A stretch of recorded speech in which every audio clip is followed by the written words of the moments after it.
My name is Angie B, and I want to talk to you guys today about widow brain. About 4 days ago, I had my charger in the car. I had it plugged in. I remember unplugging it and coming into the house. I had a lot of things in my hand. About an hour later, after I got in the house, I decided I wanted to plug up my phone to charge it. I looked all over the house and I could not find the charger.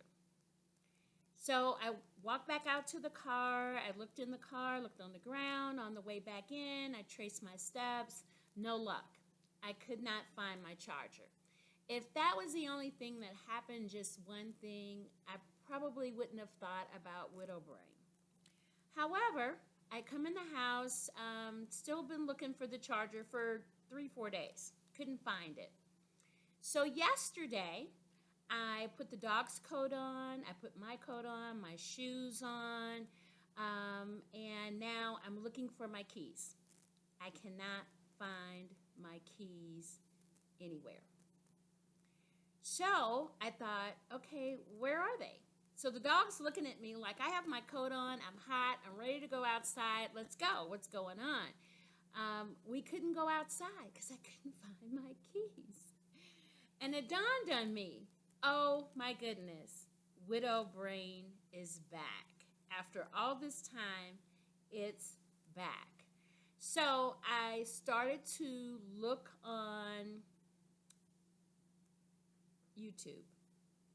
Well, before I go there, let me say this. Let me tell you what my channel is about. My channel is to help Black women over 50 that have entered the life of widowhood. I will provide research, tips, suggestions that I've used to go through the staged process. I will discuss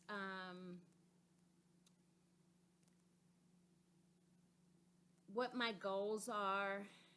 My goals are to at least help one person to not feel so isolated through the grieving process, because I felt very isolated when I was going through the grieving process.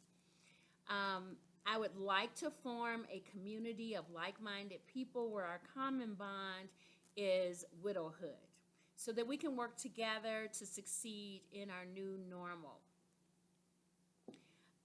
I want to say that hopefully from that we can have some happiness, have some smiles, but I want to tell you to give yourself some grace, be kind to yourself, be patient with yourself through the grieving process. It's a hard process. I will share my personal experiences over 8 years of rediscovering myself and how to manage grief to joy. Okay.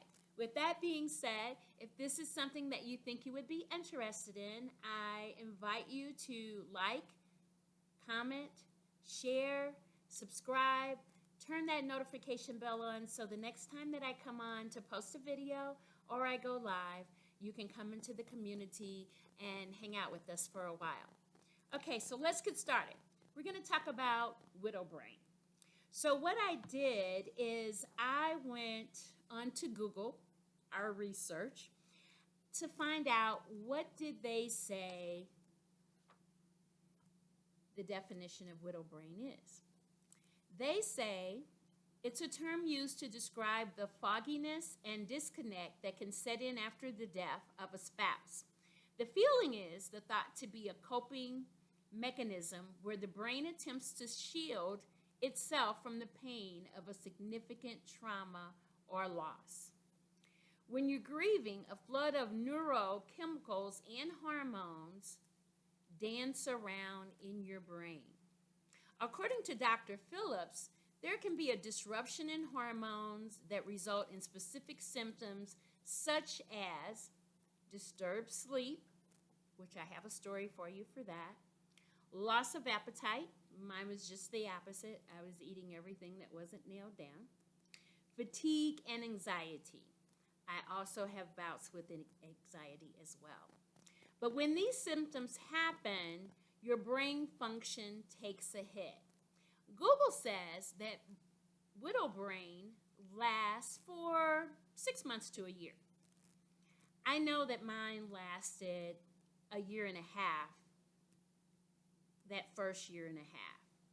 So let's go into the disturbed sleep.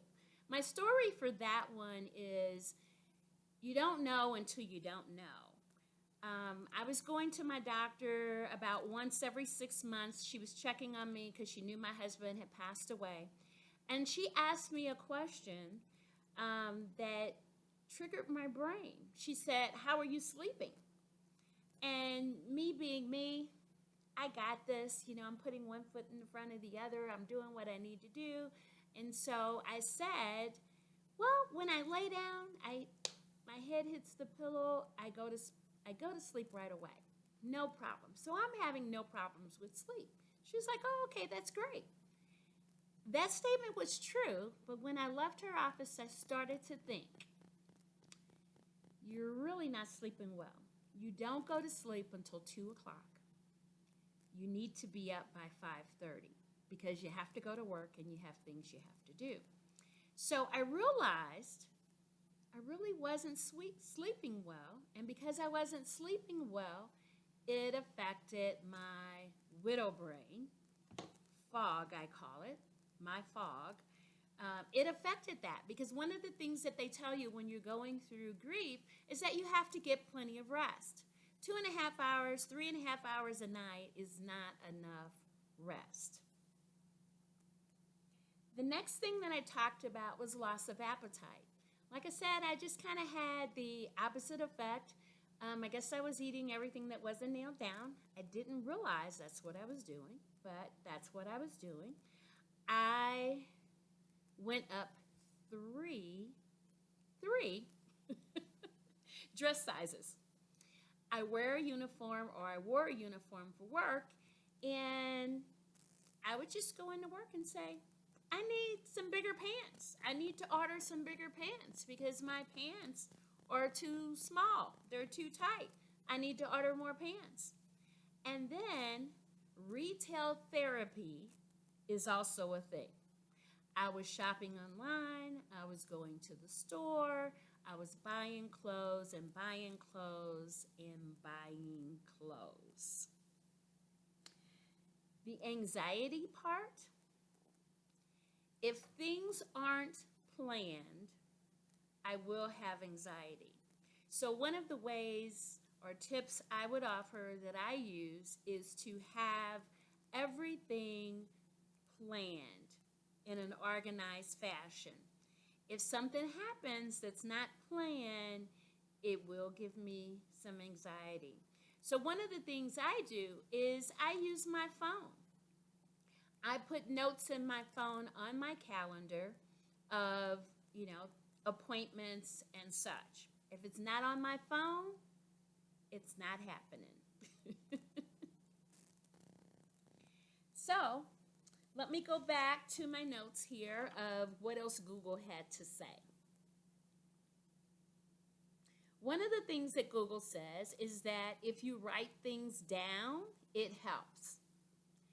As I said, I use my phone and my calendar religiously. I write it in my phone. If it's not in my phone, not in my notes, it's not happening.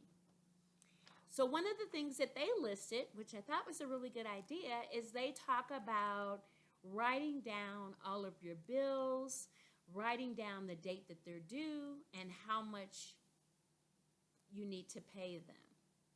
Well, what I did is I took that a step further. As many bills as I could put on automatic withdrawal, or when you go into your bank, I can't think of the name of it, widow brain. You go into your bank and you set it up so it's automatically paid on a certain date. So as many bills as I could set up that way, I did. One of the things that I noticed that I didn't do was I did not go through the mail. I just let it stack up. I'll tell you about that later. So things to write down. They also talked about simple things, our daily things that we do. Did I feed the dog? I couldn't remember if I fed her or not. So she gained some weight with me as well because I think I fed her too many times. The other thing they talk about is your medicine. I only take one pill in the morning and one pill at night, but I remember thinking, did I take my pill this morning? Or did I take my pill tonight? And not actually remember. So again, I use my phone. I set an alarm on my phone to remind me, take your meds, to help me. So we have to put things in place to help us. Now, what I talked about with my keys, I normally always put my keys on the table by the door so that I know where they are. Why I didn't do this yesterday, I have no idea. Why I didn't put my car charger where I normally do when I come in the house so I could find it, I don't know why I didn't do it. I did find, while looking for the keys yesterday, I found my car charger. Guess where it was? It was in a zipper that I would have never put it in my purse. I was like, oh, here's my car charger. Still wasn't my keys. I did eventually find my keys though, so I have to make sure that I put them where they're supposed to be so that I can find them. Okay, so I'm going to read again what Google said. Google said the brain mechanisms that contribute to rational thought process are naturally, temporarily disabled to protect the surviving spouse from further pain or sorrow. So our brain's trying to protect us, but it makes us feel like I'm going crazy. I can't remember anything. Am I getting senile? I'm too young. What's really going on? It's such a different from who I was before. I was a very detail-oriented person before, and I always knew where everything was. I had a visual memory of everything. If I was looking for something, I'd think about it. Oh yeah, I remember seeing that over here. So I would be able to find things. I never lost anything. So we have to get used to our identity has changed. Our friends are likely to change. And perhaps even where we live will change. So all of these things will change with our new normal, with the person that we have become. And we just have to be patient and kind with ourselves, and we have to be willing to work with it.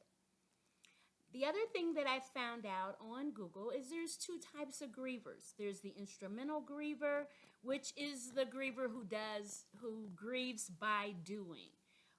For example, resolving their finances. They have a long list of things to do.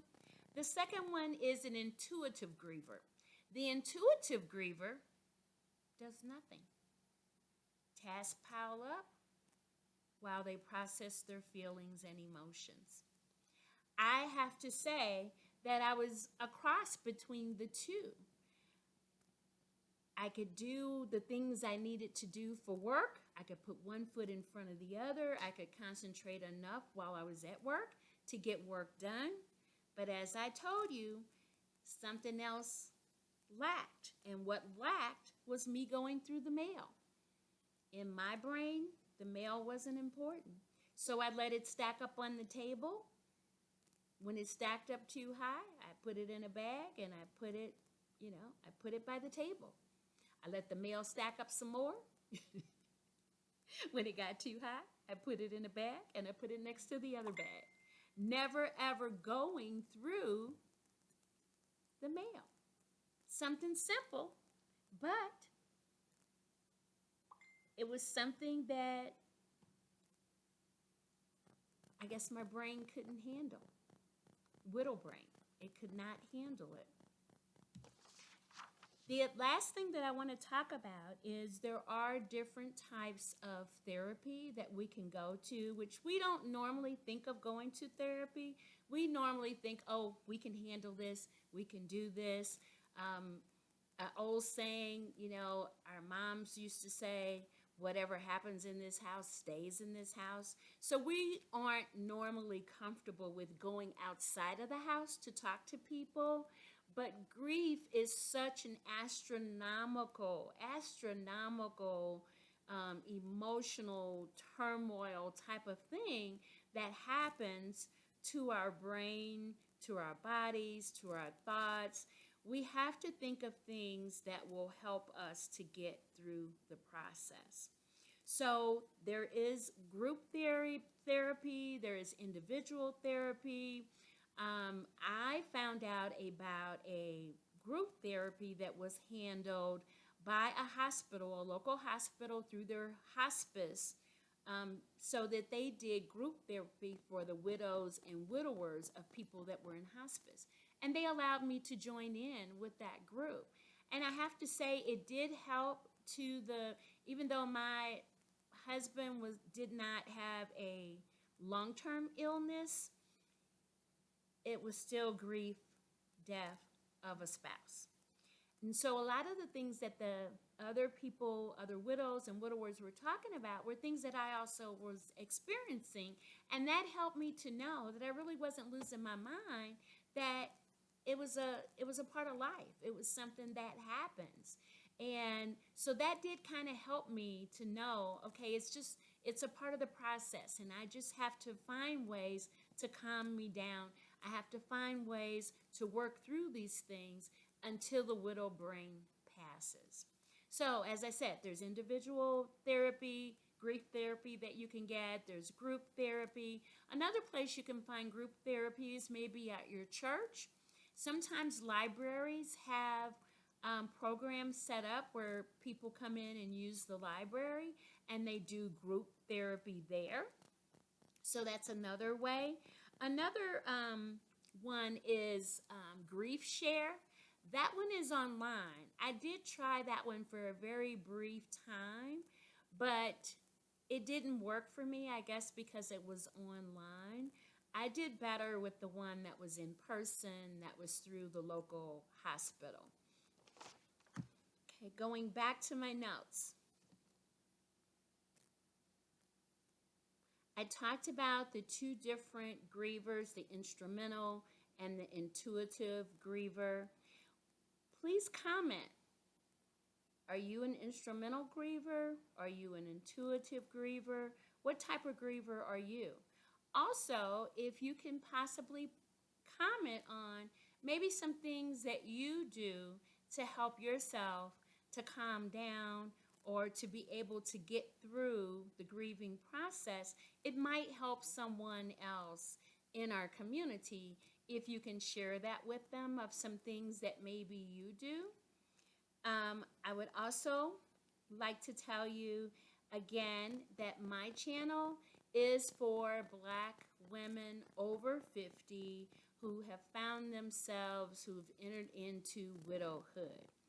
It is my dream, my hope, that by me sharing my story and my truth, that I will help someone else to be able to make it through the grieving process and not feel so isolated.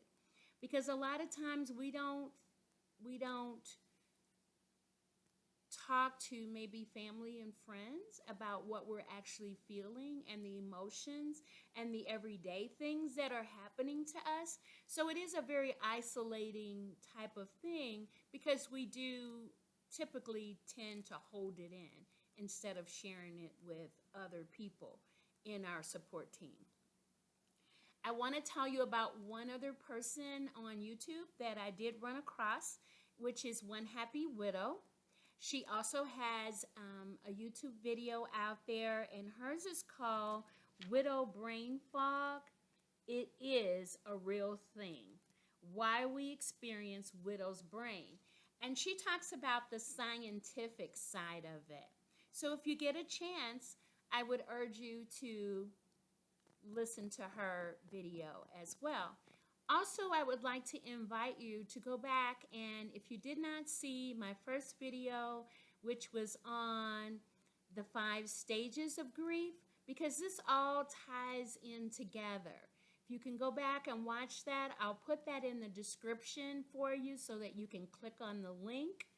Again, I want to invite you to like, comment, share, subscribe, click on that notification bell, and the next time that I go live or I post a video, you would be able to come into the community. If you see or can think of anything that you'd like to put in the comment section that you would like for me to talk about, do research on, or maybe it's something that I have experienced that maybe I haven't thought about to share with you, if you want to put it in the comments sections, I do go through the comments, and I appreciate you guys coming on with me tonight. So with that, I will say good night, have a blessed night, and I'll see you on the next video.